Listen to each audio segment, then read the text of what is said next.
I now call to order the Society's 2,364th meeting in the 145th year since its founding in 1871. Good evening, everyone.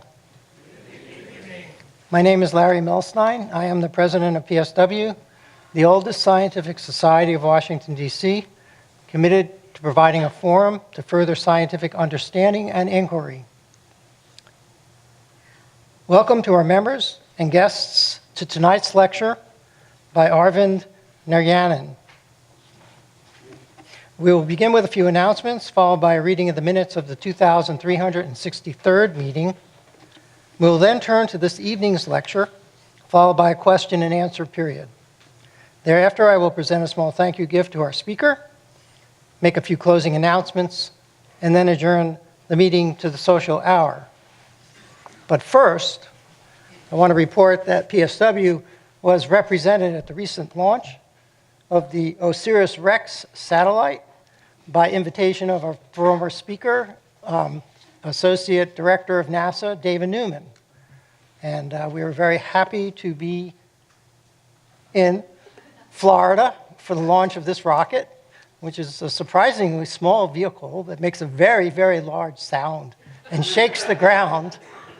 And remarkably, I have to say that on this trip, everything was on time. Our flight, the launch of the rocket was to the minute, no holds, no problems, and it's now on its way to an asteroid where it's going to pick up some of the regolith, which is the upper surface, and bring it back to Earth for us to analyze. And that's going to take place in only 7 years. So you have to say and hand it to the people at NASA who take a very long view of investing their careers in projects that take 14, 15, or 20 years to complete, which is why it's very important for all of us to lobby our Congress people to provide stable funding to NASA. And with that, I'll step down off of my soapbox and turn to tonight's meeting. So first of all, please join me in thanking the sponsors of the Fall 2015 and Spring 2016 lecture series, the Policy Studies Organization in cooperation with the American Public University, and a new generous sponsor who's asked to remain anonymous.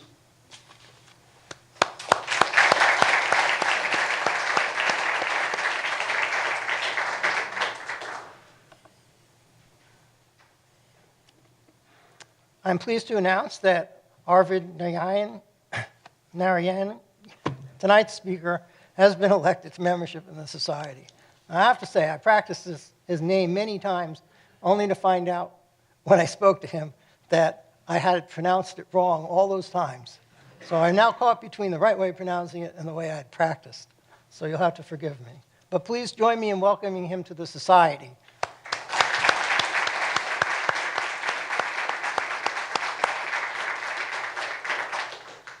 The minutes of the previous meeting's lectures on LIGO and gravitational waves will now be read by Membership Chair James Heelan. James? Standing in for External Communications Director Preston Thomas. And he tells me he's going to do his best imitation of Preston. Just hold it down, it's on.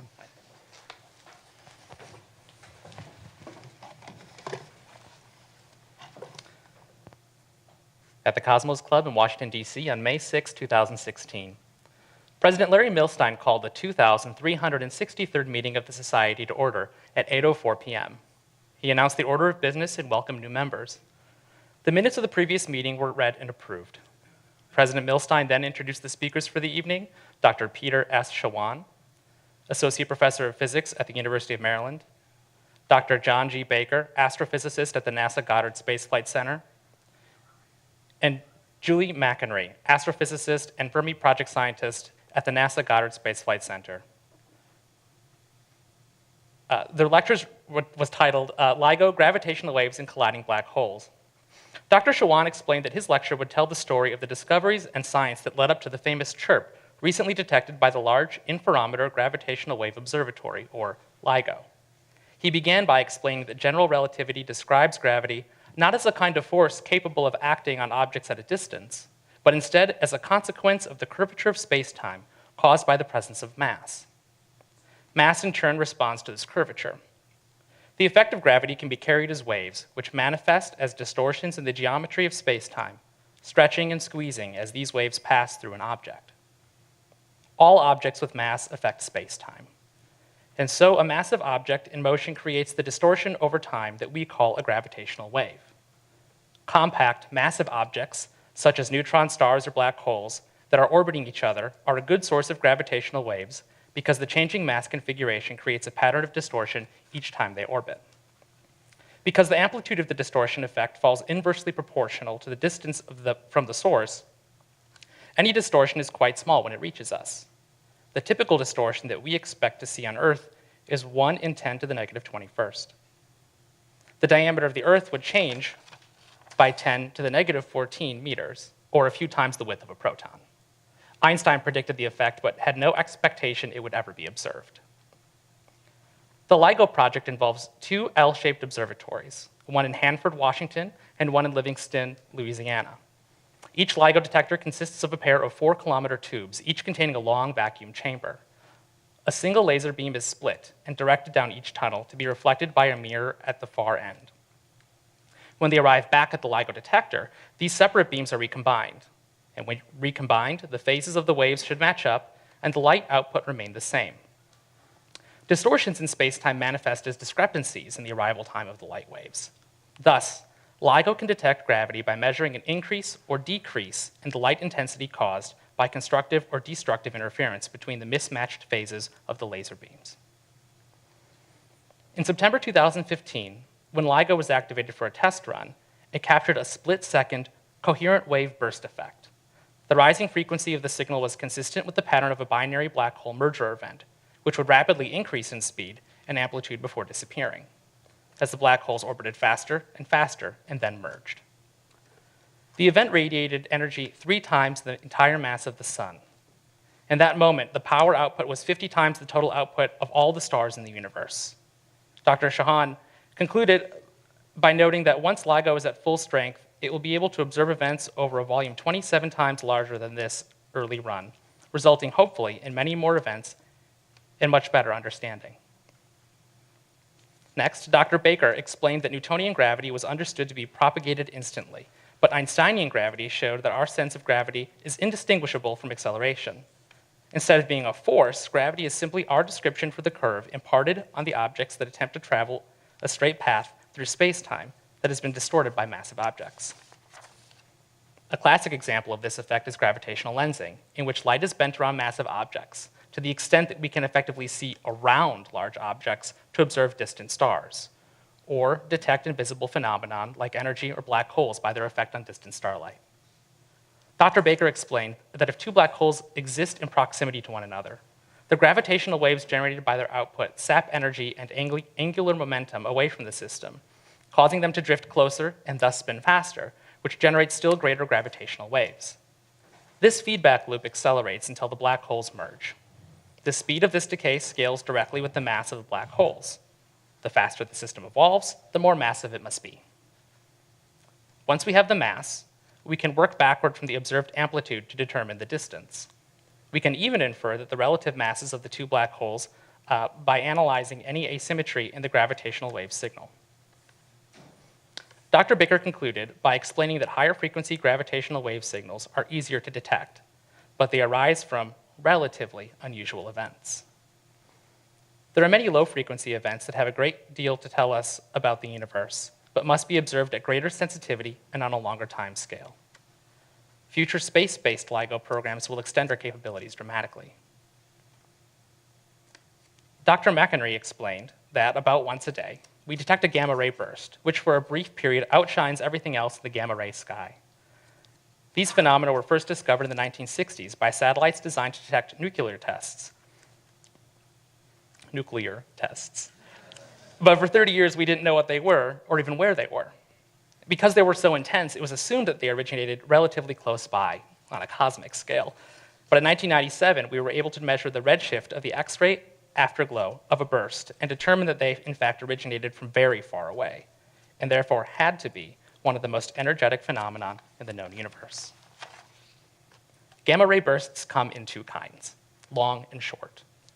Dr. McInerney explained that the long gamma ray bursts are thought to be caused by supernovas of large spinning stars that collapse, which produce a relativistic burst of particles energetic enough to escape the dense matter of a star. Short gamma ray bursts are hypothesized to be produced by the merger of two massive objects, the same processes that LIGO detects. Thus, if LIGO sees an event at the same time we observe a gamma ray burst, this will provide empirical confirmation of this 50-year-old mystery. Co-observations between gamma ray burst observatories and LIGO will produce other valuable data, as gamma ray bursts can be localized much more accurately than gravitational waves, allowing cosmologists to fill in the critical context about the LIGO data. After the conclusion of the talk, President Milstein invited questions from the audience. One questioner asked whether gravity waves were expected to display light-like behaviors, such as being scattered or refracted by concentrations of mass. This would be the case if gravity was conveyed by gravitons, but the early LIGO results do not indicate such distortion, which limits the potential for a particle-like model of gravity. Another questioner asked whether there was a delay between the gravitational observations and gamma ray burst observations, and whether this delay could be used to alert radio astronomy telescopes to catch more gamma ray bursts. Dr. McInerney indicated that some of the visible and X-ray associated with gamma ray bursts would likely develop discernible delay, and thus telescopes could potentially be positioned to observe these emissions after receiving notification from LIGO. But telescopes would need to slew fast because the delay would be mere minutes. After the question and answer period, President Milstein thanked the speaker, made the usual housekeeping announcements, and invited guests to join the society. At 9:55 p.m., President Milstein adjourned the 2,363rd meeting of the Society to the Social Hour. Temperature, 11°C. Weather, cloudy. Attendance, 146. Respectfully submitted, James Heelan, Membership Director, on behalf of Preston Thomas, External Communications Director.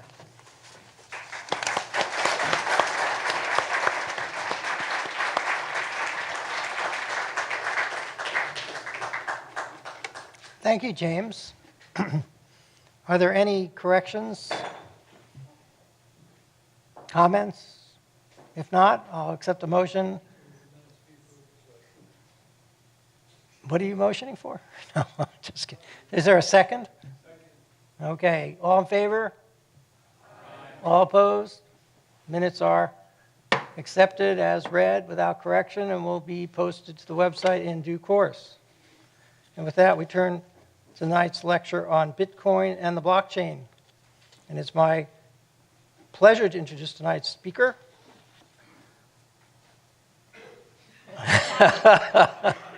Arvind Narayanan. Arvind is an assistant professor of computer science at Princeton University, where he is also an affiliated faculty member of the Princeton Center for IT Policy. And he has an appointment as affiliate scholar of the Center for Internet and Society at Stanford Law School. Arvind leads a research group at Princeton studying the security, anonymity, and stability of Bitcoin and other blockchain technologies.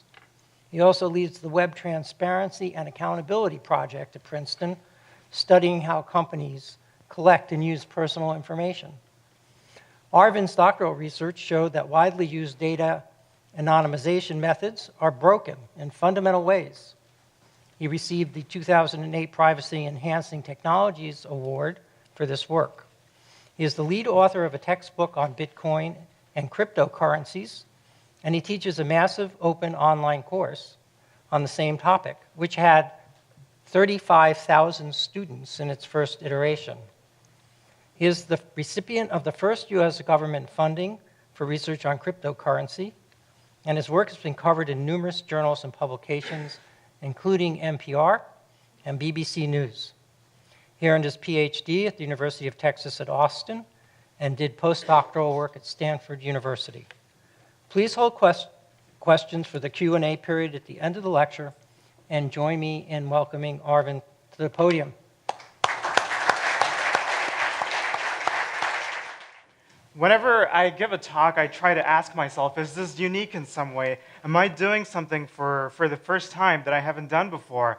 And tonight, that was not a difficult question.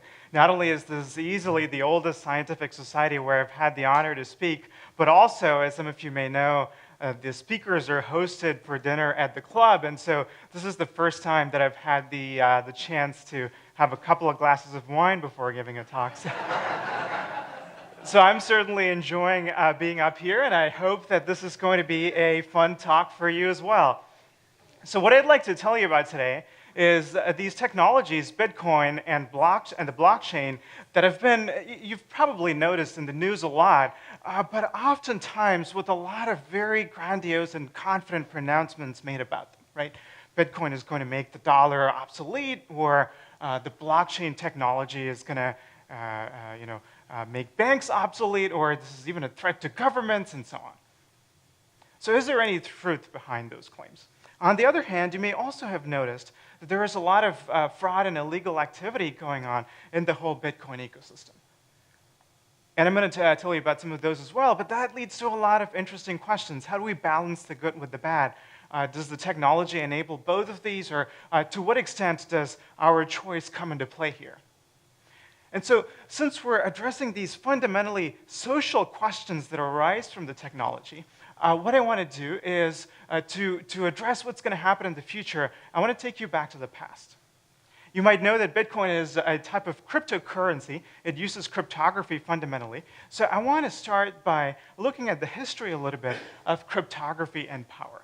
Because cryptography is fundamentally a technology that rearranges power in a certain sense. So I want to start by telling you a little bit about the precursor to Bitcoin and these cryptocurrency technologies. And then I want to build up from there and delve into how Bitcoin itself works, and then talk about some of the consequences that it has for society, some of the ethical implications, and so on. So that's what I'd like to tell you about today.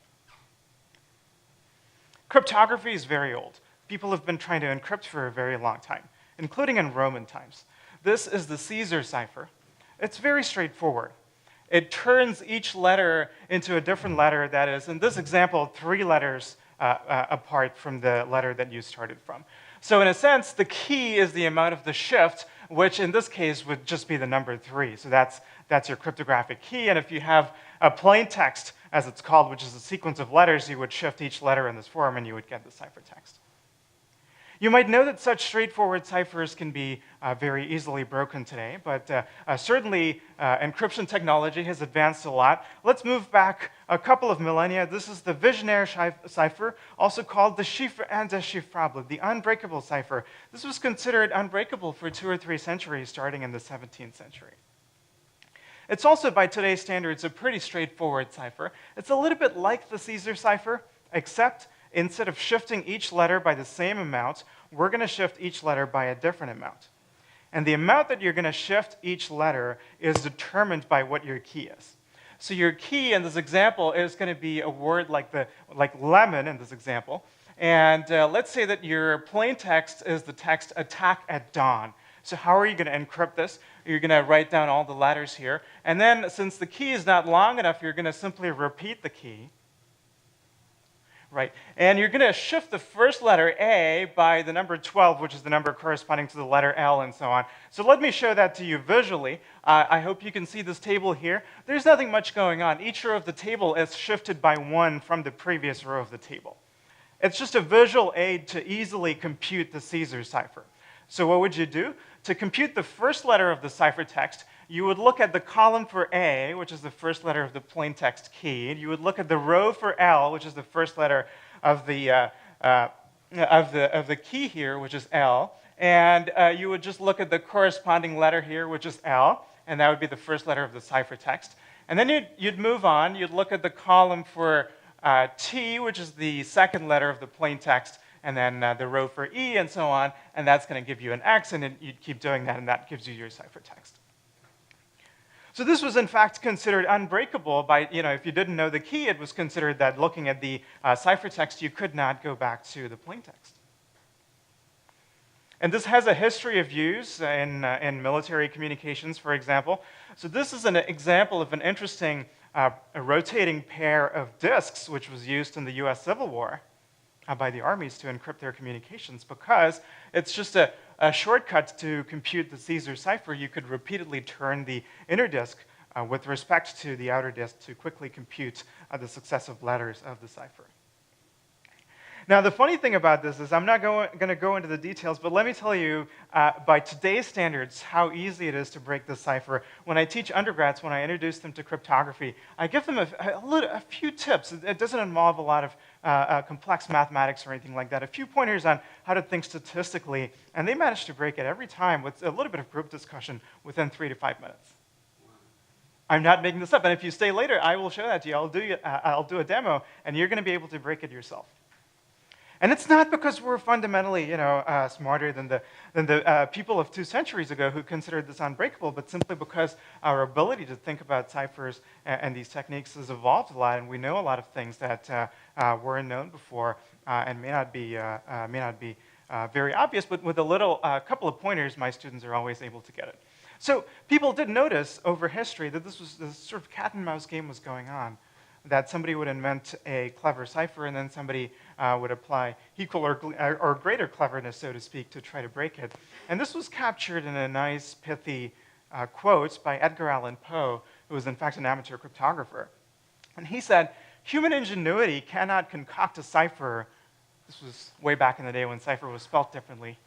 Human ingenuity cannot concoct a cipher that is a way to encrypt, which human ingenuity cannot resolve, which is find a way to decrypt. This is what people believed have believed for 2 millennia. But I want to ask the question, is this really true? Is this still the world that we're in today? So to try to address that question, let me show you what happened in the 1970s. A variety of somewhat related developments happened in the 70s, including what I certainly think of as some of the first modern ciphers. This is Horst Weissel. He escaped Nazi Germany, and he worked for IBM. And he developed what is called the Weissel cipher. And this is a related, slightly simpler kind of cipher called a substitution permutation network. I put this up there because it's just visually simpler and easier to explain. So let's talk about what's going on here. It's really quite straightforward. It's maybe a little bit trickier than the Visionaire cipher, but I think still I can explain it in a minute and you'll get it. So here's what's going on. The plain text is coming in from here. And now, recall, we're in the 1970s now. This is the era of computing. We're not dealing with letters, images, none of that anymore. Right? Cryptography, by this point, has passed from being a part of linguistics or being related to linguistics to simply being a part of or a branch of mathematics and computer science. Everything is represented as ones and zeros, bits and bytes, so that's what's going on. So the input is a sequence of bits. All you're doing is you're looking at the input bits a few at a time, in this example, 4 at a time. And you're going to substitute a different sequence of 4 bits for each possible input sequence of 4 bits. So you've got what is called a substitution box, an S box, which maps each of the 16 possible input sequences of 4 bits to a different output sequence of 4 bits. So that's the first stage. That's the substitution step. And then here you've got the permutation step. You've got a fixed permutation of turning this sequence of bits here into this sequence of bits by just copying each bit to a different location. Yeah? Simple enough. Now, the insight behind the substitution permutation ciphers is that if you substitute the bits, then permute the bits, and then combine these with a key in a certain way, the encryption key, the key that is secret, and then crucially repeat this whole process, say 10 to 20 times, then what happens is you end up with a cipher that is very, very strong, very hard to reverse, hard to crack. The kind of clever techniques that people used with the Visionaire cipher just stop working completely. And the other cool insight is that this number of repetitions here, when you increase the number of repetitions a little bit, the difficulty of cracking the cipher goes up dramatically. So you have this fundamental asymmetry. So you're starting to see Edgar Allan Poe's quote break down. You start to see a fundamental advantage accrue to the encryptor compared to the decryptor. They don't have to be any more clever. They just have to repeat the computation a few more times to dramatically, and computer scientists would say exponentially, increase the complexity of what the decryptor has to do. And similarly, you can increase the number of bits that you have in your secret key, and that's going to exponentially increase the amount of work that the decryptor is going to have to do. So this was a very interesting development. So this was in the 70s. People weren't quite sure at the time if this was, if this observation was going to hold up, if they had simply not been clever enough to find a way to crack this, or if this was, something fundamentally new. But this was not the only thing that happened in the 70s. A couple of other things happened. So these two people, Whit Diffie and Marty Hellman, came up with something called Diffie Hellman key exchange. What's Diffie Hellman key exchange? Oh, by the way, you might think I modestly titled their paper New Directions in Cryptography, but believe me, if anything, that title was an understatement. This completely revolutionized cryptography and gave birth to what is known as asymmetric cryptography. And why was this such a remarkable invention? Because they proposed a way to solve a problem that had previously been considered impossible by people who even dared to think about it, and that is this. If you have two people who've never met each other before, let's say, over the internet, and they've never had a chance to physically meet and exchange a secret key with each other, right? That's how you think of cryptography working. You have a secret key that you share with another person, nobody else knows the key, and that's how you're able to encrypt, and that person is able to decrypt. Let's say you're not in that situation. You've never had a chance to meet the other person.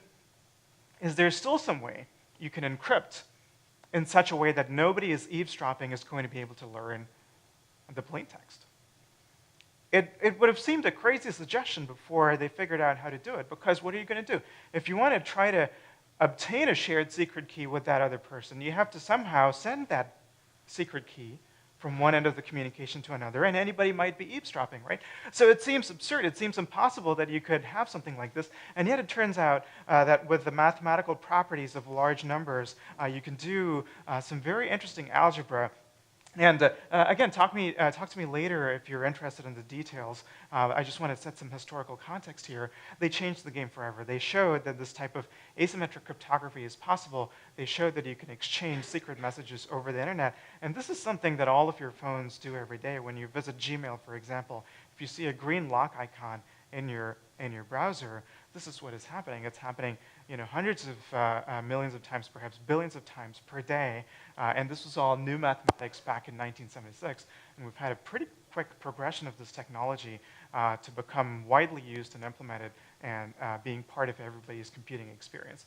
So that's why, even though you never called Gmail on the phone and wrote a secret key down, they never mailed you a CD that gave you a secret key, it's still possible for you when you visit Gmail to ensure that nobody who's looking at your communication, for example, if you're in a coffee shop, the person sitting next to you is not able to read your email. So that all started here.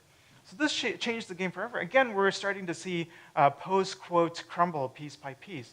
And then in 1978, this happened. This is Rivest, Shamir, and Edelman. The acronym is known as RSA, which is something that many of you may have heard. What they showed is that not only can you do encryption using these so-called asymmetric techniques, using number theoretic techniques, you can also do something called digital signatures. What's a digital signature? This is a pretty intriguing concept. In a digital signature, what happens is that somebody, let's say you have a secret that only you know, and then you also have associated with that secret some piece of public information that everybody knows. And what you're able to do is you're able to take any digital message and attach to it what is called a digital signature in such a way that any skeptical observer anywhere looking at this can be convinced that you're the only person who could possibly have created that digital signature. So they know that that message originated from you. Right? So this was a completely new concept. I mean, the concept was known, but this was for the first time a way to realize this concept was invented. So that was, again, a pretty big deal. And we're going to see that Bitcoin and cryptocurrencies have signatures at the core of them. And this was when that was invented. So the reason that here I put up the abstract of this paper was because, not for you to read, but because I wanted to point out that in the abstract here, they have this equation that shows mathematically how encryption and decryption is done. And in particular, they have this equation E times D is congruent to 1 modulo P minus 1 times Q minus 1.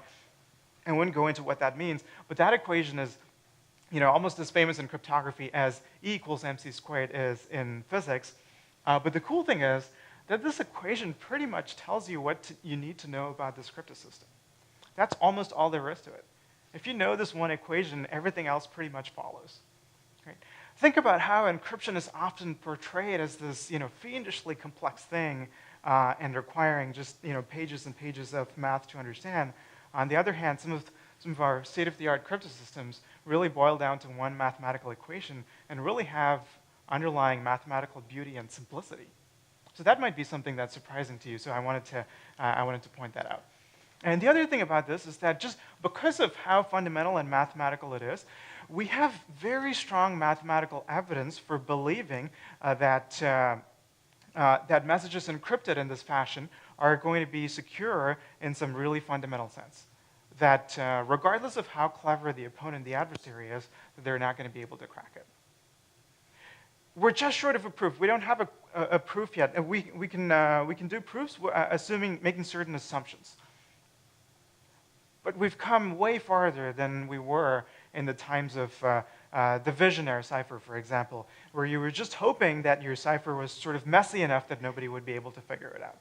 These ciphers derive their strength from their simplicity, not from their complexity. So the game totally changed in the 1970s.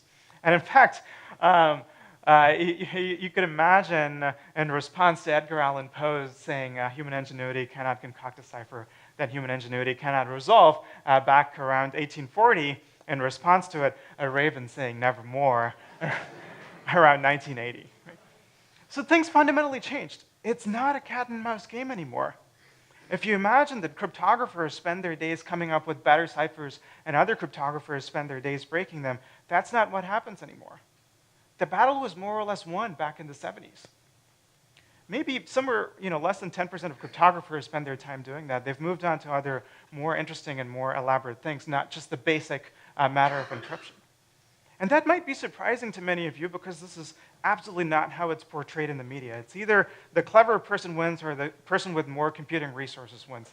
That is not true at all. Every one of your mobile phones contains technology to encrypt in a millisecond with enough strength that the NSA, with all of their PhD mathematicians and all of their computing power, cannot necessarily decrypt.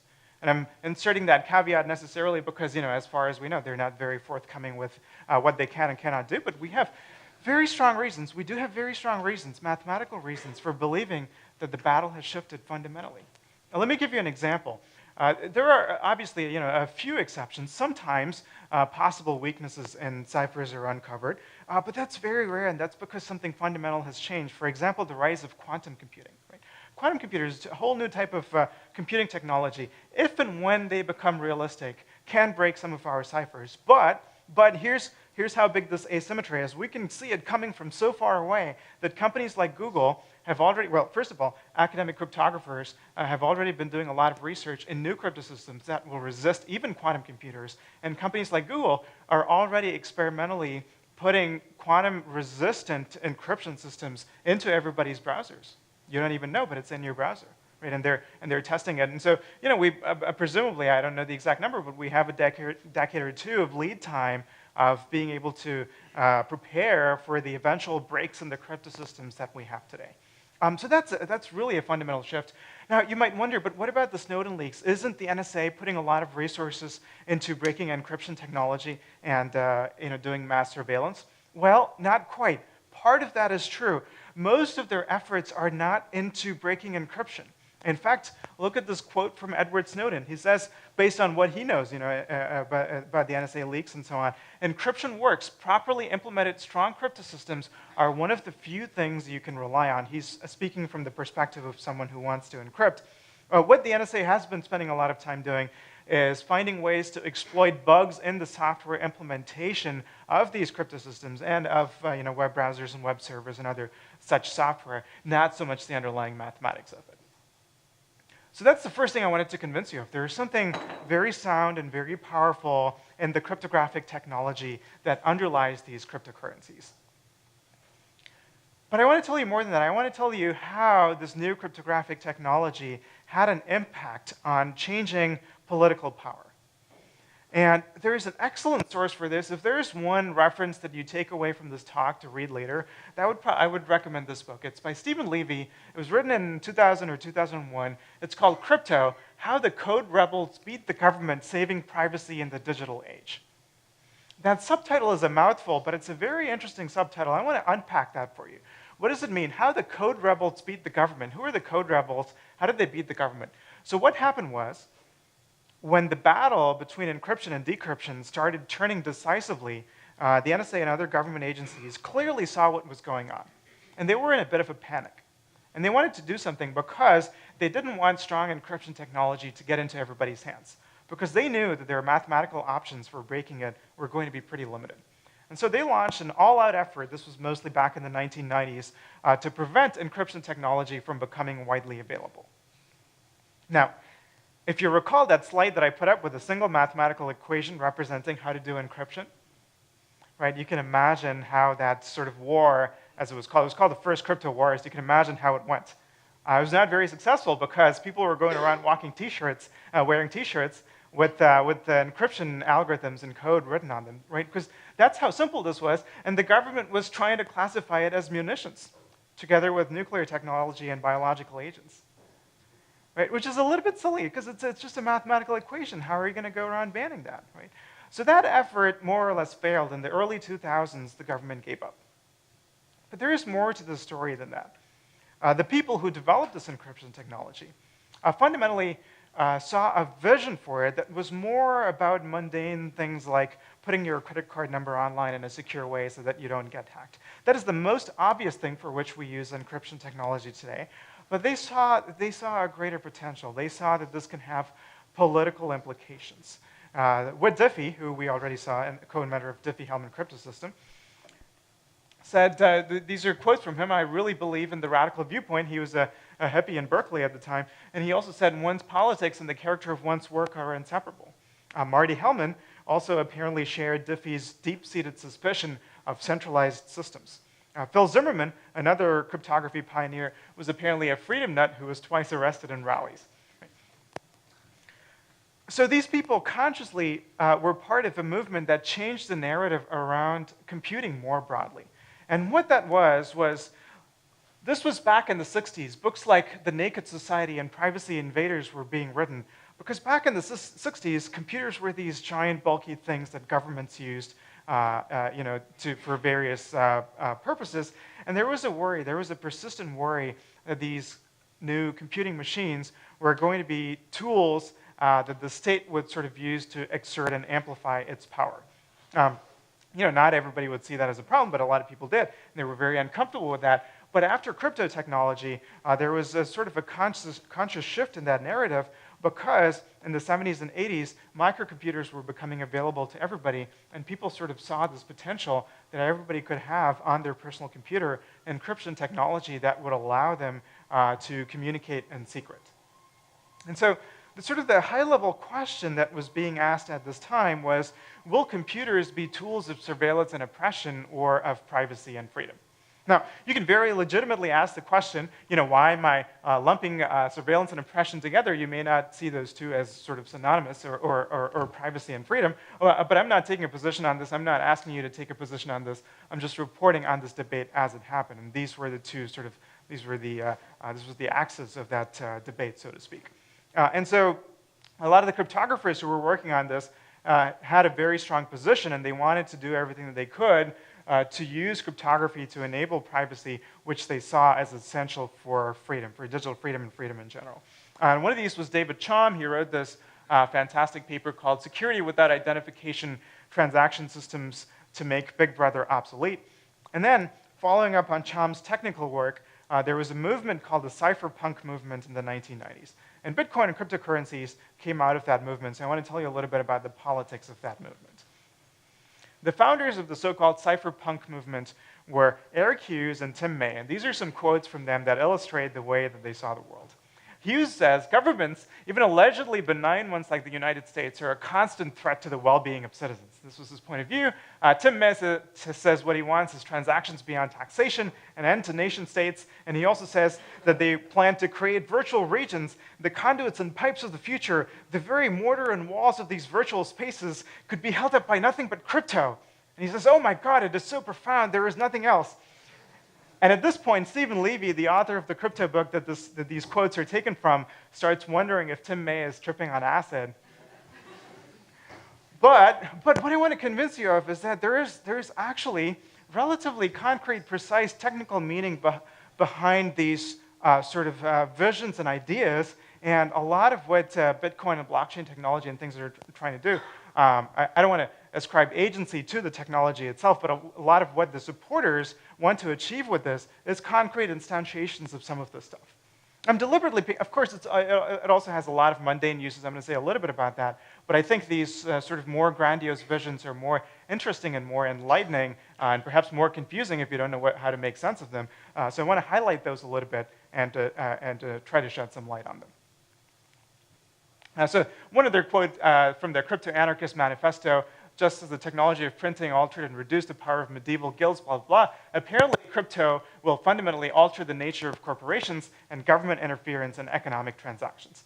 So what are they talking about? They imagined digital cash at the time. Chom, who I showed you a minute ago, was one of the pioneers of the ideas behind digital cash. His inventions didn't quite take off commercially, but they felt that this was coming. They felt that digital cash backed by cryptography was only a matter of time. So that was part of what they were talking about here. But this idea that crypto was going to minimize government interference in economic transactions was more than a digital payment system. It was more than that. They saw a more fundamental working of crypto into transactions and payments in economics. So let's get to that part. Let's get to the technology. Let's look at how Bitcoin works. Okay. Here I'm going to shift gears a little bit. It's going to be, a little bit computer sciencey, but I'll do my best to explain things in a way that's going to be generally accessible. Now, some of you may have read that Bitcoin is what is called a peer-to-peer system. What's a peer-to-peer system? Here's what happens in Bitcoin. When a user, Alice, wants to pay another user, Bob, here's what she does on her computer. She is going to create a message that says, pay some value V from some address A, and note that term address, we're going to come back to that. From some address A, Alice's address, to some other address B, Bob's address. And what she's going to do is she's going to create a cryptographic signature. Recall RSA signatures that I told you about that were invented in 1978. It's a different variety of signature, but really the same concept. So what she's going to do is she's going to create the statement announcing her intention to pay some amount of value to some other user who is designated only by the user's address. And she's going to put her cryptographic signature on it so that anybody could verify that she's had this intention and that she's formalized that into this sort of command, if you will, to the Bitcoin system. Yeah. So this is what is involved in paying somebody Bitcoins. Now, what is she going to do with this message? You might imagine, if you don't know better, that what she would do with this message, the natural thing to do with this message, seems to be to send that message to Bob. But no, that's not what she does. What she actually does is she what's called broadcasts that transaction to all of the Bitcoin nodes. There are several thousand Bitcoin nodes in the world. You can download a piece of software and run it on your computer. Then your computer will also become a Bitcoin node. And every single Bitcoin node in the world keeps track of every single such Bitcoin transaction that has ever happened. There have been over 100 million of them at this point, and that's going to be almost 100 gigabytes of space on your computer. So it's going to max out more or less the capacity of a modern computer. But that's not considered a high price to pay to participate in this new and interesting and innovative cryptographic currency. So that's the counterintuitive way in which the system works. In a sense, it's so transparent that everybody has a record of all the transactions that have ever happened. And this is physically what a transaction looks like. It is just a cryptographically signed statement of an intention to pay somebody or some address a certain amount of value. And note that Bob's computer is not even in the picture. I can receive Bitcoins even if I'm not connected to the internet. It just goes to an address that is associated with me. So let's parse that a little bit. People have addresses associated with them. And so because of the magic of these digital signatures, to speak for an address, right? To be able to say the person owning this address wants to do a certain thing, to be able to do that, you have to know the secret key that corresponds to that address. Every address has a secret key corresponding to it. And you're supposed to keep your secret key secret on your own device, on your phone or on your computer. If you give it out to other people, it defeats the point of the system. They'll now own your Bitcoins. That's not a good thing to do. So really what Alice is doing here is instead of signed by Alice, the whole Bitcoin system has no names associated with it. It doesn't care who you are. It doesn't care what your real name is. It doesn't care what your email address is. It doesn't want to know about any of that. All that Bitcoin cares about is what addresses are transferring value to what other addresses. Yeah? And so a little bit like an IP address, if you're familiar with that, but it's really just a large number. That's all an address is. So what happens here is it's not signed by Alice, it's signed by the secret key that matches Alice's address A. And the Bitcoin system, all of those peer-to-peer nodes, they don't care who's the person behind this address A. They only care about this part of the equation.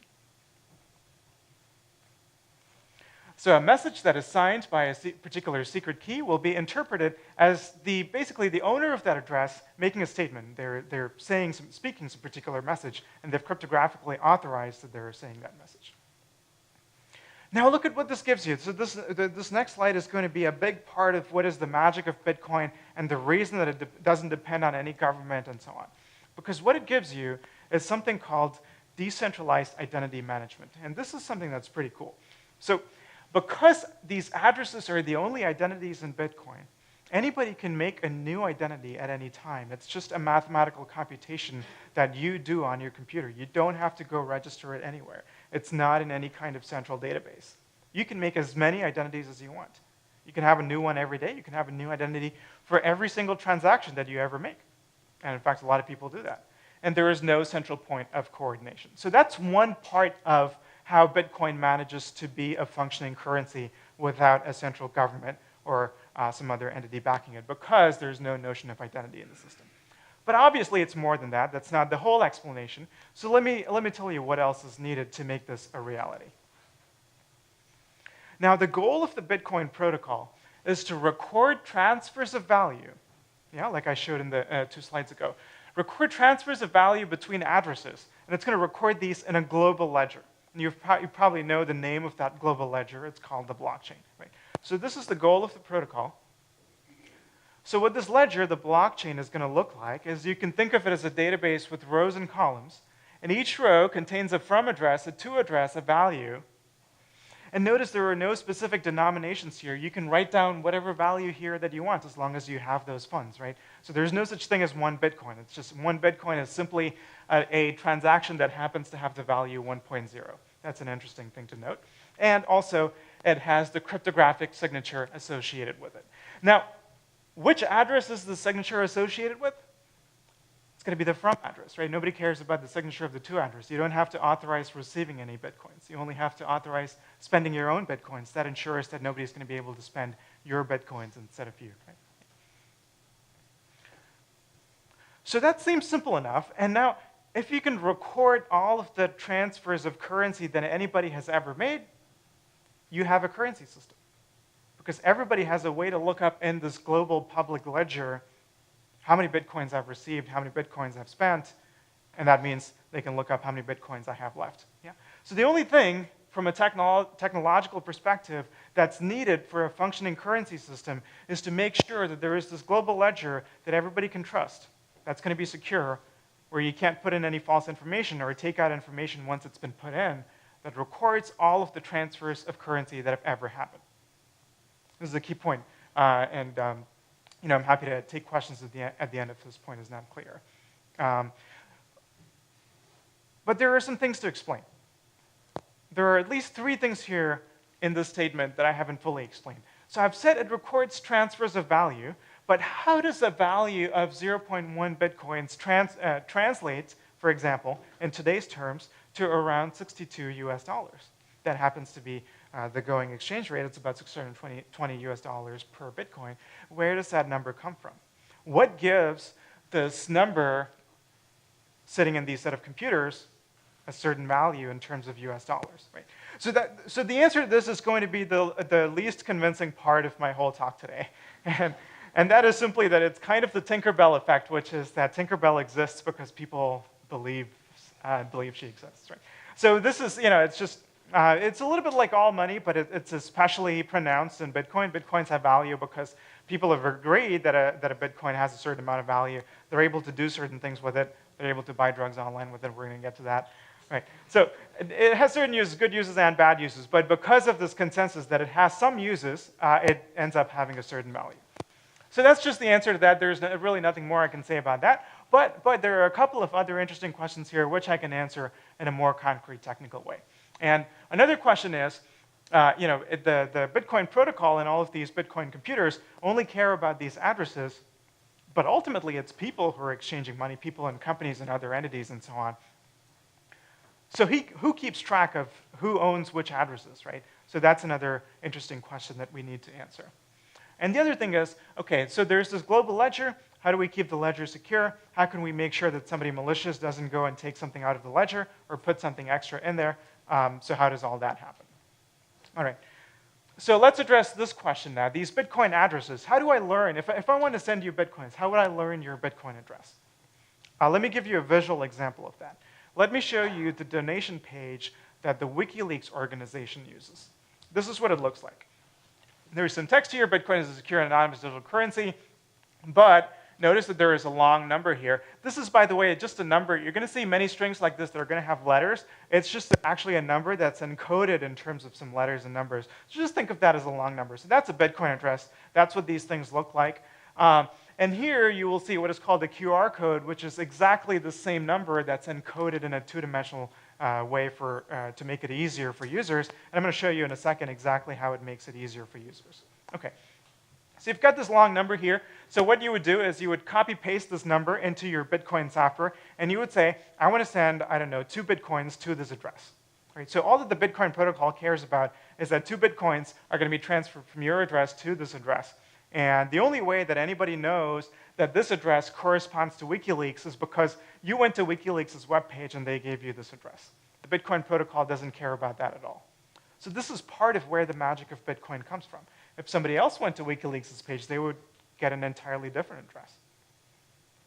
Right? So the Bitcoin protocol doesn't care about names, doesn't care about identities. That is entirely external to the system. The protocol succeeds by being so simple and doing so little and leaving all of the rest of it to the users, to the supporting functionality of the system. Some websites make this even easier for users. They have a Pay with Bitcoin button in addition to this long number over here. So if you click that button is going to automatically transfer that address, that number, to what's called your Bitcoin wallet software, and that simplifies the process even further. And again, you have this QR code over here. And what do you do with a QR code normally when you see one? For those of you who've used a QR code before, you might pull out your phone and you might take a picture, and your phone, based on this picture, automatically knows what that number or that text is, and it's going to automatically take you to the right website or whatever that piece of text is telling you to do. Right? Same concept in Bitcoin. I can go to this website, I can pull out my phone, I can take a picture, and my phone, if I have the right app installed, will offer to allow me to pay Bitcoins to that address. Seems simple enough. Now let me show you why this can be so powerful. Look at this next picture. This is someone in a protest with a sign saying, "Hi, Mom, send Bitcoin." Right? I think this particular one might have been a little bit facetious, but you can imagine the very same thing at a real protest. Imagine a protest in an oppressive country, or a protest being done by an organization whose government really doesn't like them and is trying to shut them down and has frozen their funds, their credit card funds and their Visa funds and PayPal funds and whatnot. They can still do this. And if their picture is on the news, anybody can look at this, take out their phone, snap a picture of that, get that Bitcoin address, send Bitcoins to that address. And the recipient's computer, recall, doesn't have to be in the picture to receive Bitcoins. Those coins are still theirs. All that they had to do is to do a certain mathematical computation to generate this large number, this large address, that you can do very trivially on your computer or on your phone. In principle, you can even do it by hand. It's roughly similar to taking a couple of very large numbers and multiplying them and getting an even large number in such a way that only you know the factors of that very large number and nobody else in the world does. That's the whole principle behind it. Imagine turning that simple mathematical concept into money. Right? So that's what Bitcoin allows you to do, and this is why a lot of boosters are going to claim that it's censorship resistant and so on. This is roughly the concept that they're talking about. And it is true in a certain sense. Unless the government in question entirely shuts down the internet, not only in their country, but wherever else the sender is, there's no way to prevent them from sending the Bitcoins to this recipient over here. You can't even prevent the recipient from further using those Bitcoins. You can try that if you shut down the internet entirely, but that's a pretty a heavy move to make. And even then, in principle, you can imagine somebody creating a Bitcoin transaction on their computer, printing it out, putting it in an envelope, mailing it outside the country, and then the recipient opening that, looking at the large number representing the Bitcoin transaction, typing it into their computer, and from there broadcasting that out into the internet. And that would constitute this person spending their money, right? So that's how resilient it is. And I want you to take a minute to appreciate that. And so this is what has gotten a lot of technologists so captivated. And they think of this as a way for technologically enabled people to resist government power. Now, there are important caveats to that. We're going to discuss that toward the end. But there is a lot of truth to some of these claims that are being made. In a very absolute sense, shutting down this technology is very close to impossible. Okay, so to summarize, users in Bitcoin, their job is to exchange addresses. The Bitcoin protocol, the Bitcoin nodes don't care about that. How you get somebody else's address is totally up to you. And then you have to issue signed statements to the Bitcoin network, which are commands authorizing transfers of value. And if you have a Bitcoin app, all of that is going to be automatic. You don't need to know any of the technology behind this. You just click some buttons and it happens. Now, so the next piece of magic that makes all of this possible is the fact that this blockchain is a global, public, immutable ledger. And the term immutable is the crucial one here. Once you've put something in, you can't take it out, and you can't modify it. How is that property achieved? Technologically, what happens is these transactions that are being put into the blockchain, well, first of all, they're being collected into blocks, just groups of transactions. That's why it's called a blockchain. That part is just for efficiency. It's just improves things to batch them up, a few at a time. It's typically a few thousand at a time. So you batch up these transactions, and what also happens is each block has a link to a previous block, and it's a specific type of link. It's called a cryptographic digest that ensures that each block sort of remembers, so to speak, the contents of its previous block. If you changed this block, then this block, in a sense, would say, hey, that's not what I remember about this block. Something's wrong. So that ensures that nobody can change the contents of the ledger without alerting the following block, so to speak. I'm simplifying a little bit, but that's roughly the idea. Now, you need one more key concept to make sure that everybody sees the same copy of this global ledger. And what you need to be able to do is whenever there are these inevitable disagreements about whether this should be the next block or this should be the next block in the chain, because recall it's a very long chain of blocks, and at this point there are several 100,000 blocks in this chain. There's a new chain every 10 minutes containing a few thousand transactions. Occasionally there are going to be these disagreements about what should be the next block in the chain. How are these resolved? And this is another of the key innovations behind Bitcoin. What it does is introduces a concept called mining. What is mining? Mining roughly is an embodiment of the philosophy of what is called one CPU, one vote. And what this means is whenever there is a decision point on the system and everybody has to agree which of these two is going to be the next block in the system, intuitively you can think of it as a vote. And there are entities called miners in the Bitcoin system that you may have heard of.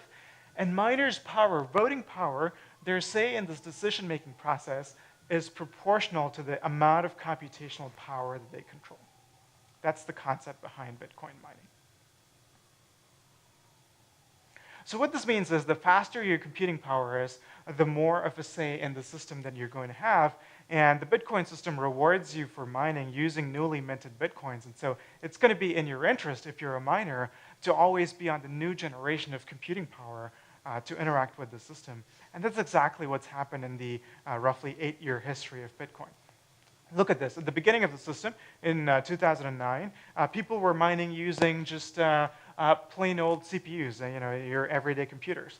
But pretty soon, this became too inefficient because there were a lot of miners, and your share of the Bitcoin rewards would have dropped to a very small amount. So you had to be on the newest, fastest hardware. What was the next newest, fastest hardware? It was something called GPUs, or graphics processing units. And these are basically computer chips, and people have hooked them up dozens or hundreds at a time and created these informal computing units in their basements. And there was this whole amateur community that sprang up around this. And they were using this to mine new Bitcoins. And some of them are fabulously wealthy from the early days of Bitcoin mining because the price of Bitcoins is also appreciated during that time. It's interesting when I go to these Bitcoin conferences, once in a while I'll meet somebody who's like totally unassuming, but they'll let it slip that they were one of these people. And so They have a few million somewhere. Technology interacting with economics always makes for some really interesting stories. So the next generation is what is called FPGAs. These are specialized processors. It's called GA stands for gate arrays. It's a type of chip, and that became the new technology for people to go to. And let me tell you what is the newest, latest generation of the type of hardware that today completely dominates Bitcoin mining. And that is called ASICs, application-specific integrated circuits.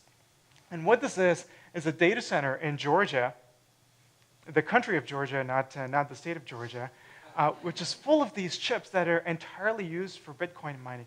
Why Georgia? Because it turns out that these things consume so much electricity and produce so much heat that being in a cold country helps to keep down your cooling costs.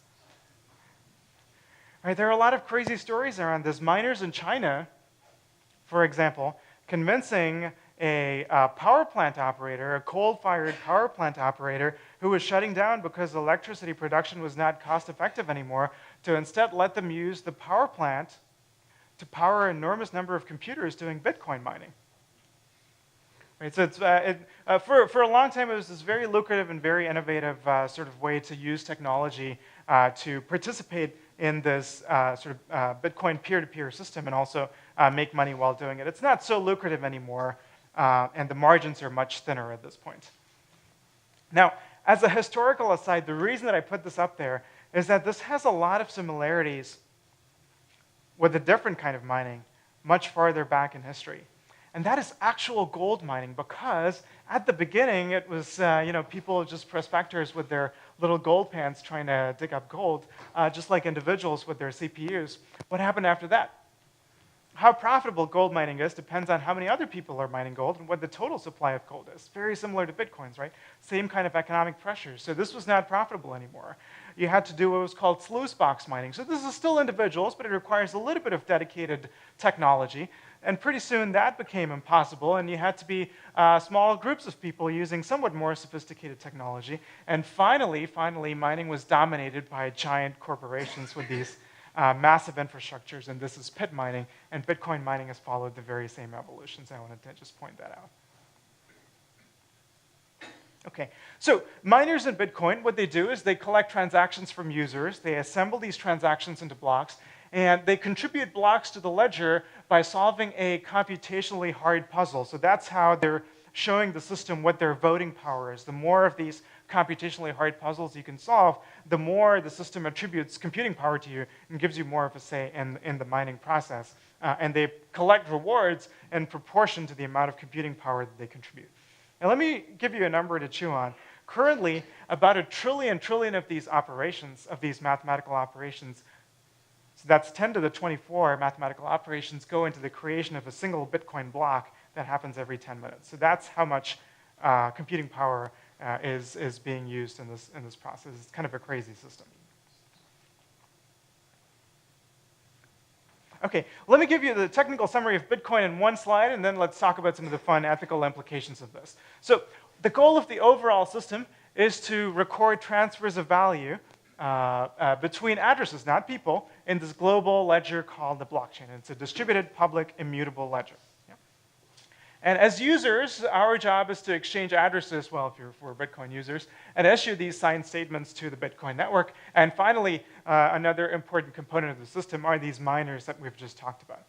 So if you're confused about how Bitcoin works, this is the closest I can get to explaining it in one slide. So hopefully this gave you a little bit of a better understanding of how technology creates this money out of thin air. It's just everybody believing that the ledger that records these transfers of value is A, going to be secure, it's never going to be modified in an unauthorized fashion, and B, everybody attributing a certain amount of value to each of those Bitcoins in the system. Okay, now let's turn to the question of what is it all good for? What are some of the applications that people are proposing, and what are some of the social consequences of that? So let me not shy away from the fact that one of the things that's gotten a lot of attention, and certainly one of the things that Bitcoin is good for, is for buying drugs. Right? So this is the Silk Road website. Many of you may have seen a screenshot of this. It has since been shut down by the feds, but you can see a lot of drugs here being advertised for sale.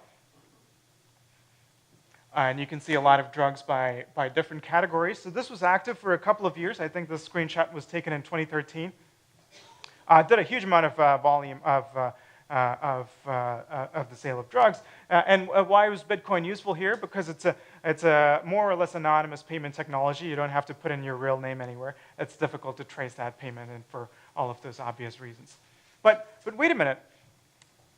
How would the site exist at all for any period of time? Why wouldn't the first thing that a law enforcement agent would do would be to look at the domain name of the website, look up who's the internet service provider, right, who's hosting the website? You've probably heard of this process, serve them a warrant or whatever, and have this website shut down. Yeah? And here's the other cool thing that is the answer to this question. Look at the name of this website here. It's not a normal website. It's not .com or anything like that. It's some jumble of letters here, .onion.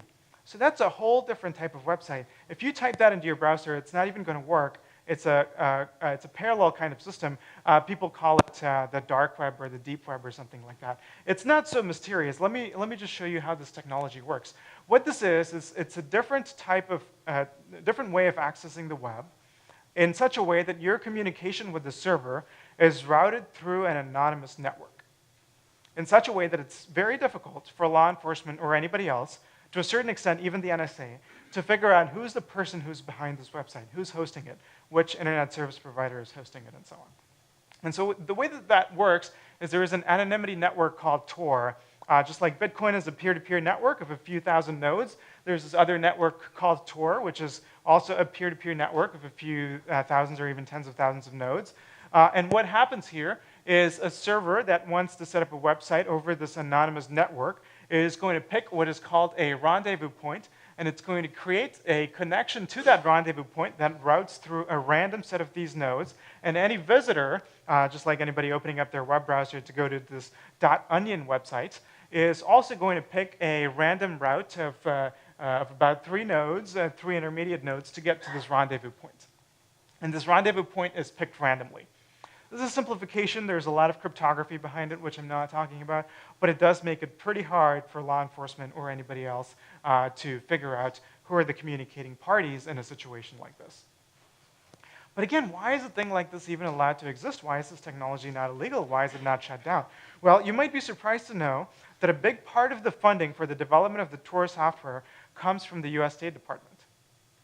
Wait, how does that make any sense? Why are they funding this criminal activity? Because it is not primarily intended as a way to enable criminal activities. A lot of different types of entities have a use for this Tor anonymity network, including, as it turns out, law enforcement. Because if law enforcement wants to visit, let's say, a suspect website, for example, they don't want to give away the fact that it's law enforcement based on their IP address, so they have a need for anonymizing technology.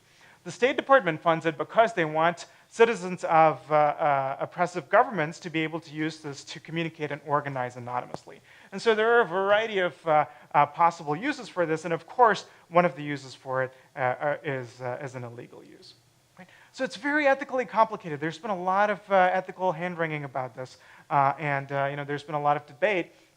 But the question you might ask is, can you somehow engineer this technology so that we can keep only the good uses and not any of the bad uses? Okay, some of you are laughing, but this is a question. This is something that's often been proposed, including by Secretary Clinton.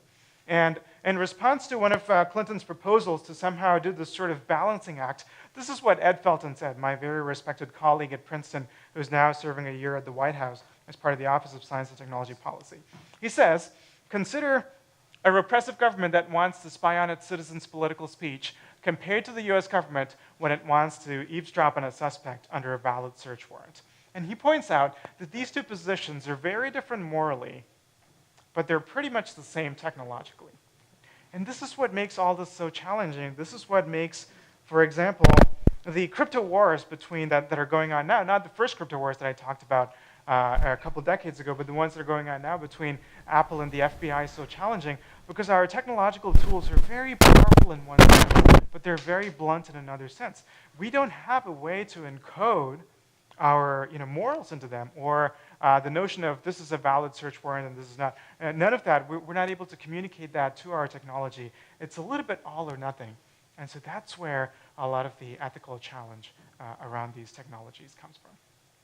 So I think I'm running out of time. Larry, how am I doing on time?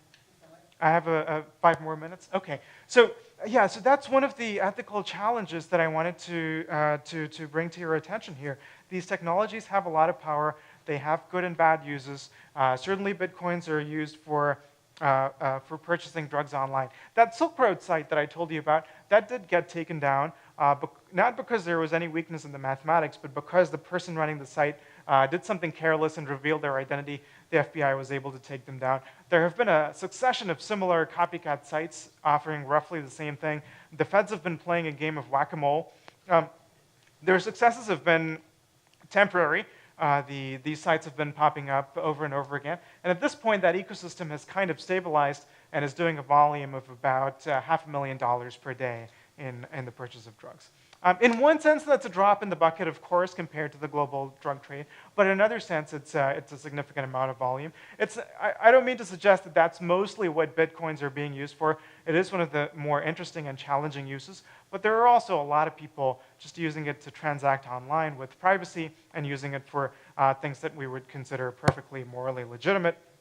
One of the uses, for example, is cross-border payments. And this is a pain point that I have faced myself.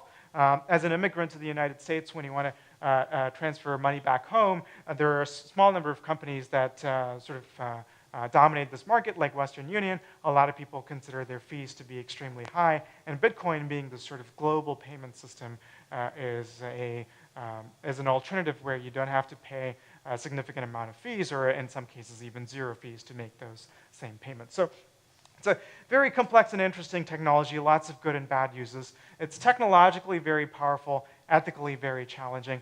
Let me leave you with a couple of pretty crazy things that technologists are playing around with respect to Bitcoin and blockchain technologies. And one of these is what is called smart contracts. What is a smart contract? Think of it this way. There's a technical definition I can give you, but I don't want to bore you with that. I want to give you this one-sentence description. A smart contract is a computer program that lives in the cloud and owns money. And it's a very specific type of computer program. Just like I told you that there is this global immutable ledger into which you can put your Bitcoin transactions and nobody can modify them. That same ledger, the blockchain, is used to store these computer programs in a way that's globally transparent. Anybody can look at the source code and see what that computer program does, and in such a way that nobody can modify. Why might this be useful? And why is it in particular useful that these programs can not only own money, but can send money to these different Bitcoin addresses? Let me give you an example that might sound a little bit frivolous, but it's a good way to illustrate the potential of this technology. And this is something that was called the honest Ponzi scheme. What's an honest Ponzi scheme? Somebody in the Bitcoin world noticed that a lot of Bitcoin users were offering what were basically Ponzi schemes. Send me your Bitcoins and I'll send you, a week later, 1.2 Bitcoins. That sort of nonsense. Of course, they were Ponzi schemes. But somebody said, look, there are a lot of Ponzi schemes going on. But the problem with this is at some point, the person running the scheme is going to disappear with your money. I'm going to create a smart contract whose source code you can examine, and it's going to behave as promised, which is that when the next sucker sends 1.2 Bitcoins, it's going to send them to you and wait for somebody to send 1.44 Bitcoins. Do you see what's happening? So it's the exact Ponzi behavior, but instead of being executed by a person who may or may not be scrupulous, who may or may not run away with your money, it's codified into a computer program which nobody controls, not even the creator, because it lives on that immutable ledger, the blockchain, and is executed synchronously by this global collection of these so-called miners, these 5,000 different computer nodes, and you can be sure that this program is going to execute as specified. So it is, true to this person's word, an honest Ponzi scheme. You can be sure that if somebody else sent some amount of money, that is going to come to you as the latest person who has put in money into this Ponzi scheme. You can be sure that the creator is not going to run away with the money because the creator does not even control the money. This computer program is an agent, has agency, and it itself controls the money. And unless it's been programmed to send that money somewhere, it's not going to send it there. And that's something that you can examine the source code of and see for yourself. So these are the kind of really cool things that technologists are experimenting with. A lot of grandiose claims are being made about this. I'm not so sure about that. A lot of it, is people trying to solve social problems using technology. People saying, for example, blockchain is going to solve the problems of companies with oppressive governments where land records can be maliciously modified by a corrupt person in government, so let's put everything on the blockchain. Well, maybe there's something there, but it's fundamentally a social problem. If there are people with guns coming to take your land away, the blockchain is not going to solve that problem for you. Right? So there's a lot of that. Don't believe that hype. Technology by itself is not going to solve social problems, but the thought I want to leave you with is, just as at the beginning of the internet, we knew that there was this new communication technology that could do things that had never been imagined before, we knew that we were going to find in the future some interesting applications, but we had no idea what form that would take. Not much of what exists today was imagined 30, 40 years ago. We're at a similar situation with Bitcoin and blockchain and these new technologies called smart contracts. With the idea of computer programs that are autonomous agents that can own money is really thrilling to me as a computer scientist and fascinating. And we know that it's going to have a lot of potential. It's going to enable new types of financial applications. We just can't quite predict what those are yet. We don't know what are going to be the economically successful ones, what are the social impacts that they're going to have. I think there's a long road ahead. It's going to take several decades to fully understand these things and to integrate them into our existing social and legal and political institutions, instead of the naive approach of saying this is going to be a challenge to governments and it's going to make the dollar obsolete or banks obsolete or something like that. That's not the future that I envision, but I do envision an interesting and promising future, even though it's one that has ethical challenges of the kind that I've been discussing with you. All right, I'll leave you with that. I'm going to stick around. Thank you very much for listening.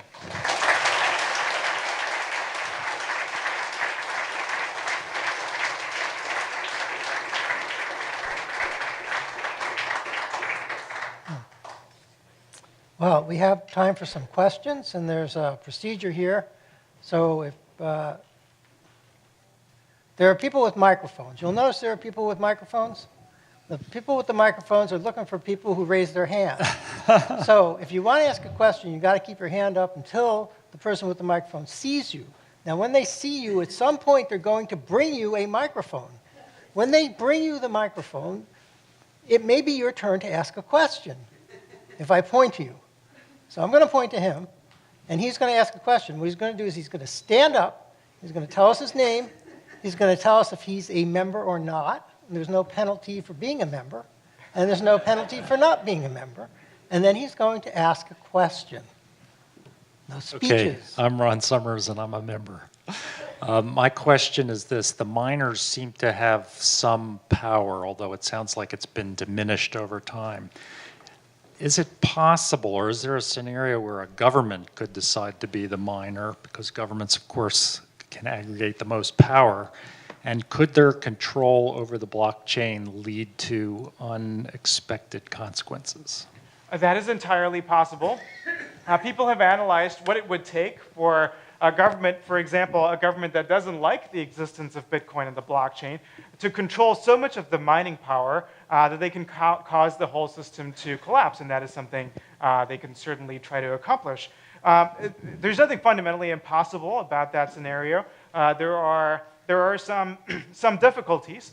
The amount of mining hardware that's in supply is somewhat limited, and so if there were an entity that all of a sudden tried to purchase a very large volume of mining hardware, people would at least notice. I don't know if there is an immediate defense that they could mount to save the system from collapse, but they would at least have some advance warning. This government entity could gradually purchase a lot of mining hardware over a period of time and then suddenly try to bring it online in order to try and overwhelm the system. All of those are possible. Whether the economics are going to be worth it for a government to try to destroy the system, or do governments consider it sufficiently minor of an annoyance that they wouldn't bother? That's the interesting question to me. It's possible, but it's not clear how difficult it is. So we have a gentleman over here. Yeah. Hi, my name is Jorge. I'm a guest. What do you think is the role that quantum computers are going to play in cryptocurrencies and encryption in general? Sure. So quantum computing is a new type of computing technology that poses some challenges to cryptography in general and cryptocurrencies in particular, as I was discussing in the early part of the talk. It's possible that if quantum computers became practical today, they would cause fundamental weaknesses in the cryptography behind these cryptocurrencies. Nevertheless, the good news for those interested in the health of cryptocurrencies is that there's sort of an upgrade path that is possible to change the underlying algorithms. There is a certain lead time. You have to get a lot of the miners in the system to agree, as the first questioner asked. So just as miners can cause the system to collapse, if they come to consensus, they can also upgrade the underlying cryptographic algorithms. And so if we have enough of a warning, we can protect cryptocurrencies against quantum computing-based threats.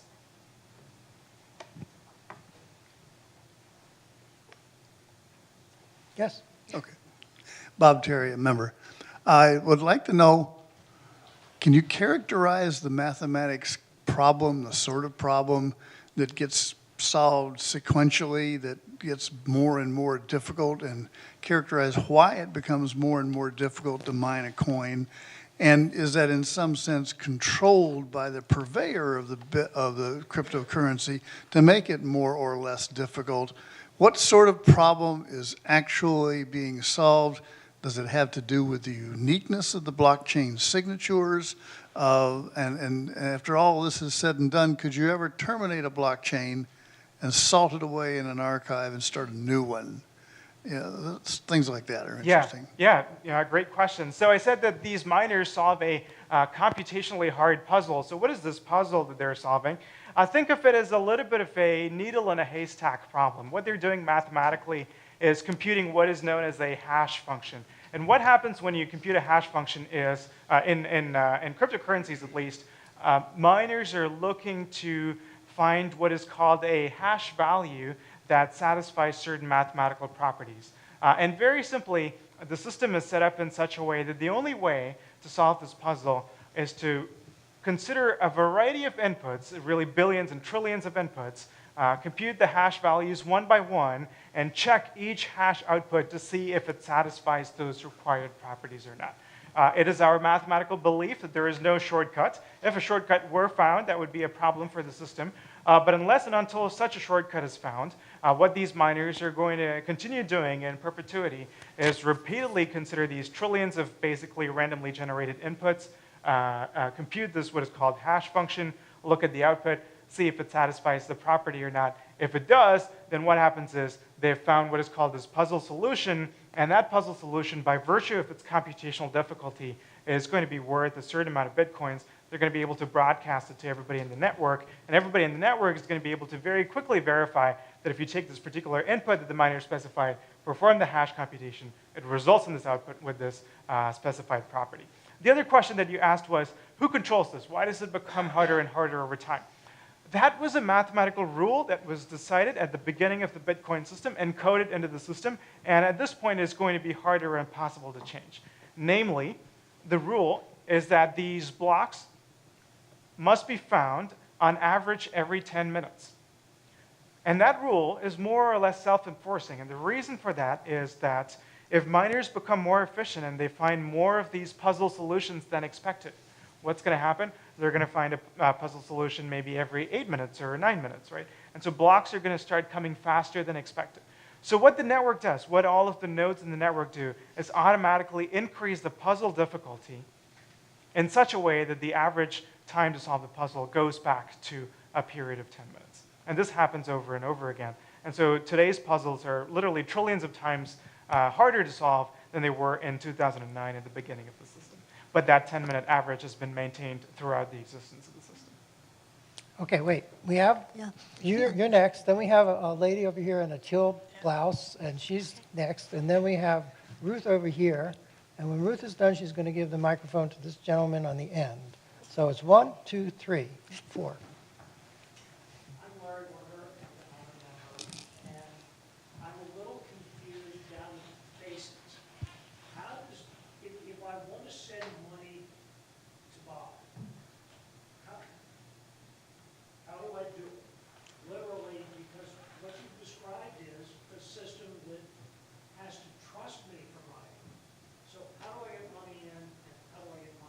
Sure.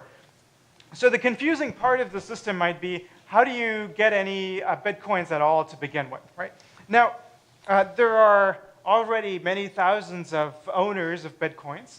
One simple thing you might do is simply to go to any of them and say, here's $5, give me Bitcoins worth $5. And that's something you can still do today. There are local Bitcoin meetups where you can do this, but that's not the usual way in which you get Bitcoin. If you were to try to do that, they would pull out their phone app and they would ask you to install a Bitcoin phone app, and you would do that exchange of addresses that I talked briefly about. So they would take a picture of your phone app with their phone app so they would know what your Bitcoin address is, and they would send that command to the Bitcoin network saying, that person, Steve, whatever their name is, wishes to send a certain amount of Bitcoins to your address. Well, it wouldn't be their name, it would be their address wishes to send a certain amount of Bitcoins to your address, and that would be recorded in this global ledger.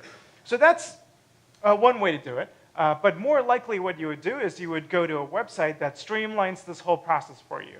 What the website would do is it would just allow you to connect your credit card or your bank account to its backend, and you would transfer dollars from your bank account to that website's account, and the website would transfer Bitcoins to an address that you specify based on the fact that you installed the Bitcoin app on your phone, which generated an address for you. Hi, thank you. Jennifer Weller, future member, soon to be a member. This has been great. It's the first one I've come to. So I have a question about how governments think about this in terms of taxes. Right. So they know how to tax our property, and they know how to tax my income, but it seems like we pay a lot of taxes on exchange operations, and if all of the exchanges become anonymous, has anybody calculated the impact on local and state and federal governments if this actually really took off? Right. That's a great question. Now, there are lots of troubling things about government's ability to regulate these new types of digital transactions because there's no central database of people's names, and nobody has to necessarily report this to the government if I paid you a certain amount of Bitcoins. But the good news from government's perspective is that these centralized exchanges and other entities that allow you to convert dollars to Bitcoins, those are still governed by all of the banking laws and regulations, and they're considered to be money transmitters, and they have to get a money transmitter license, and they have know your customer and anti-money laundering regulations to comply with. So that still remains a very highly regulated industry, and that's why government is able to still maintain a pretty good idea of who is acquiring these Bitcoins. And if you think of Bitcoins as an asset, you acquire those Bitcoins. And it's treated differently in different jurisdictions, but one way to think of it is as an asset that you can acquire by paying dollars for it, and then you might have a capital gains tax or something like that. Ruth Richard, you answered half my question 2 questions ago, which is how I would get Bitcoins. Now I send them to my kid's the one who's holding up the sign saying, Sure. But he doesn't really want Bitcoins. He wants to buy pizza for dollars. So how do I know what the value of the Bitcoins are, and how does he get them into real money afterward? Absolutely. So again, if he wants to spend those Bitcoins in a place that accepts Bitcoins in exchange for pizza, he can do that directly. But more likely what he'll want to do is to just convert them to dollars. So again, he'll have to go to a Bitcoin exchange. These exchanges are the way through which most users enter or exit positions in Bitcoin and turn them back and forth from US dollars. So these are centralized, regulated entities that do that job for you. And the value of the Bitcoin? Think of it as an asset like any other. Just like a stock price is determined by what people are willing to pay for it when they buy it and what people are willing to sell it for. Similarly, it's traded on these exchanges, and so it really depends on what people are willing to buy and sell it for. Eric Klein, not a member. Given the relative ease of creating a cryptocurrency, wouldn't it be impossible for a government or other powerful entity to stop the existence of any cryptocurrency entirely because they could just shift to a new one? Right, that's a good question. So can governments shut down all cryptocurrencies, or can you keep creating them faster than governments can shut them down? So these questions always end up having a theoretical answer and a practical answer, but let me give you the practical answer because that's perhaps more relevant, and that is that if a government did manage to shut down Bitcoin, for example, and essentially freezing out the assets of everybody who owns Bitcoins, that would be so devastating for the future of cryptocurrencies because people would have very little confidence putting their money into these things. And so if a government were to really shut down all of Bitcoin, that would be a pretty serious blow. So could you raise your hand if you have a question so the speakers can, the runners can see you? And we have one over here. And then you can go next, sorry. I'm Pat Bettigiri, and I'm a member. And I've got a question about, is there a conservation law for Bitcoin? So the very first Bitcoin that Alice sent to Bob, did she have -1 Bitcoins and Bob then had 1? And if there's not a conservation law, is it kind of like seigniorage in more classical fiat-based currencies that more Bitcoins appear over time? Sure. So where do Bitcoins come from, right? I kind of glided over that in my presentation, but where Bitcoins really come from is it's governed by a mathematical algorithm that says when a new block is created, the miner who created that block is rewarded with a certain number of newly, freshly minted Bitcoins. Where were those Bitcoins before? Well, that question doesn't have an answer because it's simply a mathematical algorithm that says this new sequence of bits is now 25 Bitcoins or something like that. And everybody agrees that this is now worth a certain number of Bitcoins, so that's what it means to have new Bitcoins, right? And so every time a block is created, new Bitcoins come into existence, but crucially, the algorithm is set up so that the number of new Bitcoins per block gradually decreases over time, and so the total number of Bitcoins that there will ever be is only 21 million. And over 75% of those Bitcoins have already been mined or created in this process. They started with zero, yes. And so the creator of Bitcoin, who was this pseudonymous individual called Satoshi Nakamoto, didn't go too much into the history of the creation of Bitcoin because there was only so much I could say in an hour. But this mysterious individual was the first miner of Bitcoin. He or she or they had their computers mining Bitcoins for the first several months, and therefore they own a huge number of Bitcoins from that early mining, which are at this point worth hundreds of millions of dollars. And we can see on the blockchain that they've never moved those Bitcoins. Those are still sitting unspent.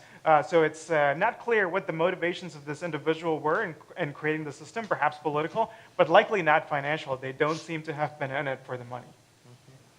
Okay, my name's Gustavo, I'm a guest, and my question is, well, you just said that there's a limited number of Bitcoins, and it seems that it's becoming harder and harder to find these Bitcoins, computationally speaking. Sure. So have there been any articles or things talking about the physical limits of when we're gonna, the way technology is progressing and when we're gonna hit that limit as far as finding the new set of Bitcoins or mining?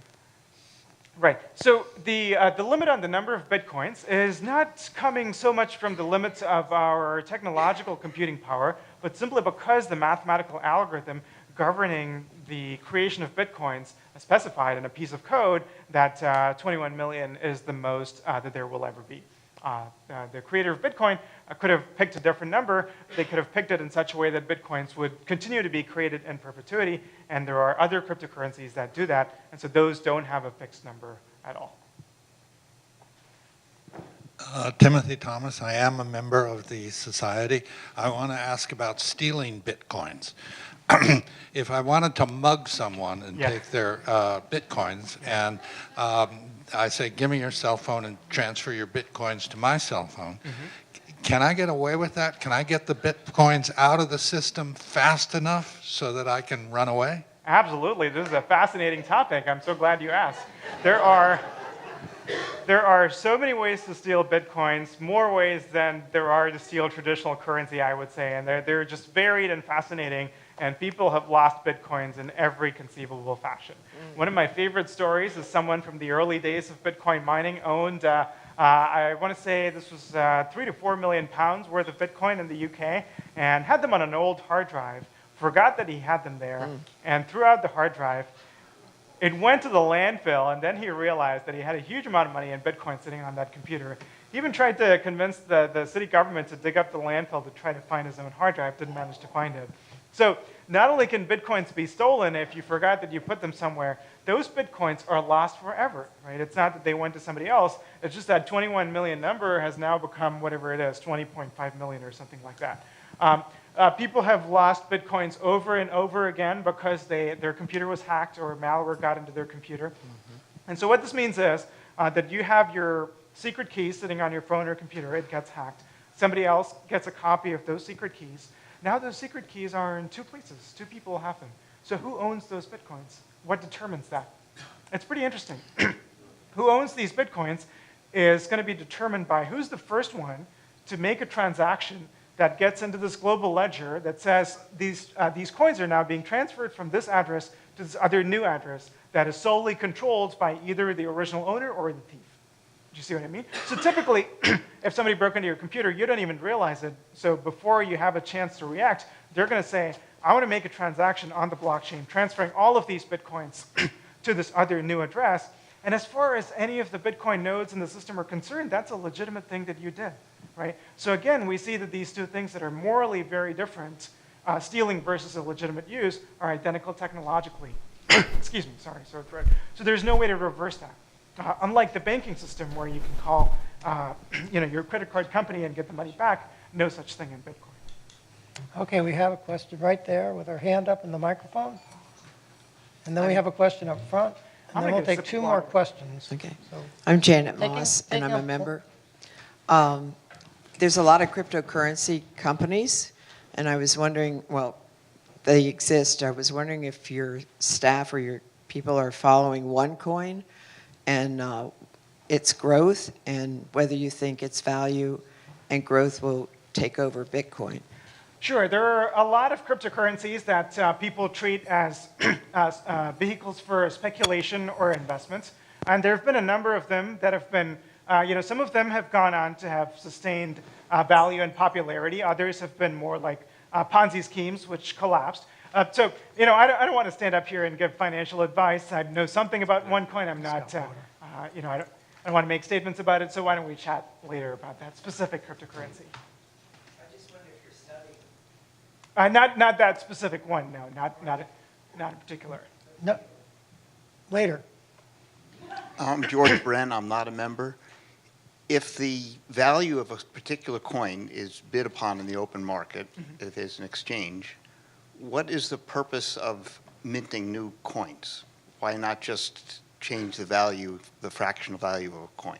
Absolutely. So you could imagine a cryptocurrency where minting of new coins doesn't happen. Instead, the creator said, there are going to be 100 billion units of this cryptocurrency at the beginning of the system. They all belong to me. And at my will, I'm going to give those out to some people. And now you're new owners of the cryptocurrency, right? You could do that. What would be the problem with such a system? The only problem with such a system would be that nobody has any incentive to maintain the security of this ledger. Because as Bitcoin stands today, the reason that miners are contributing this enormous amount of computing power, which has the side effect of keeping the ledger secure, is that they get rewarded by these newly minted Bitcoins. That's the whole point of minting those Bitcoins. It's not so much to introduce new currency into the system. That's What happens when you reach the cap? What happens when you reach the cap? Good question. So at that time, people will have to transition to putting transaction fees along with their transactions that go to the miners. They will be rewarded in a different fashion.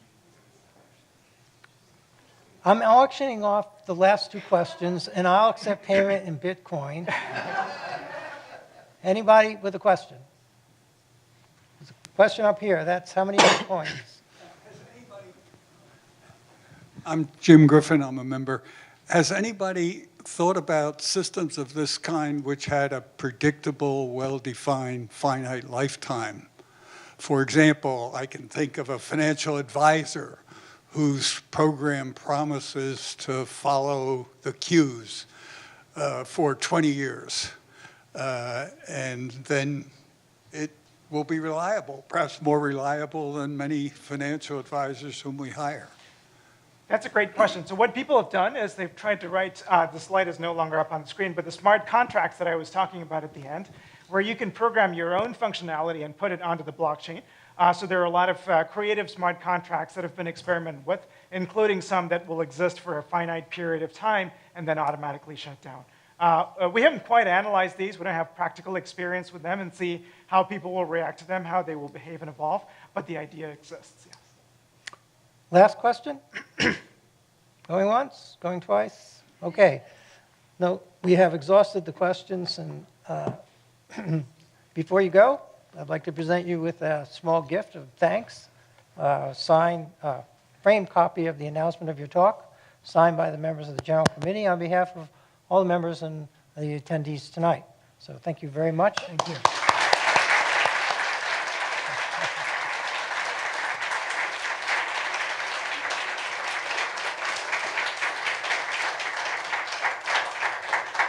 It's been a pleasure. Thank you, everyone, and please excuse my sore throat. Before you go, we have a few closing announcements. I should say before you adjourn to the social hour, a few closing items. So PSW depends on enthusiastic, active, and capable membership. Without these, no PSW, no free lectures, no free refreshments. Please join if you're not a member, and if you are, please get involved in helping to carry out PSW activities. You can apply for membership on the PSW website at www.pswscience.org. It's easy. You just go to the website and look at the membership button and apply for membership and become a member very quickly. How many of you are here from Meetup? Okay. If you're a Meetup member, that's great. But keep in mind, being a Meetup member does not make you a member of PSW. So if you're a Meetup member and you're not a member of PSW, please consider joining and becoming a PSW member and contributing to the organization so that we can continue to provide the free and open public lectures of the sort that you've hopefully enjoyed tonight. If you have a question about membership, sponsorship, or contributing to the organization, please see Membership Chair James Heelan or our Corresponding Secretary Robin Taylor, and I'm sure they'll be happy to help you out. Keep in mind, PSW is a nonprofit educational organization, tax exempt under Section 501c3 of the Internal Revenue Code. Contributions are tax deductible. Our next lecture will be number 2365. It will be on September 23rd, 2016, right here in the Powell Auditorium. The speaker will be Craig Kundrat, NASA Life Sciences lead and formerly principal investigator for the Kelly Twins study. He will be speaking about the Twins study and what it's taught us about the effects of long-duration space flight on human physiology, particularly measured at the molecular or omics level. And it promises to be a very interesting talk. The fall schedule has been posted to the website, again, www.pswscience.org. Please check at regular interviews for updates to the schedule. Missing from here is the president's lecturer, who will be most probably the principal investigator for the Juno mission that just arrived at Jupiter and has been sending back interesting data on that very large planet that protects us from the disaster of large collisions with large objects floating around the solar system. The social hour ends at 10:30, after which PSW members and their guests meet at the Fairfax Hotel Lounge just across Massachusetts Avenue. If you'd like to join us there and you're not sure how to get across the street, please look for Corresponding Secretary Robin Taylor and or Vice President Lloyd Mitchell, and they will be happy to show you how to get there. With that, please use the side entrances to exit the building, and I will now accept a motion to adjourn the 2364th meeting of the Society to the social hour. Thank you, Bob. Do I have a second? All in favor? Anybody opposed? Meeting is adjourned.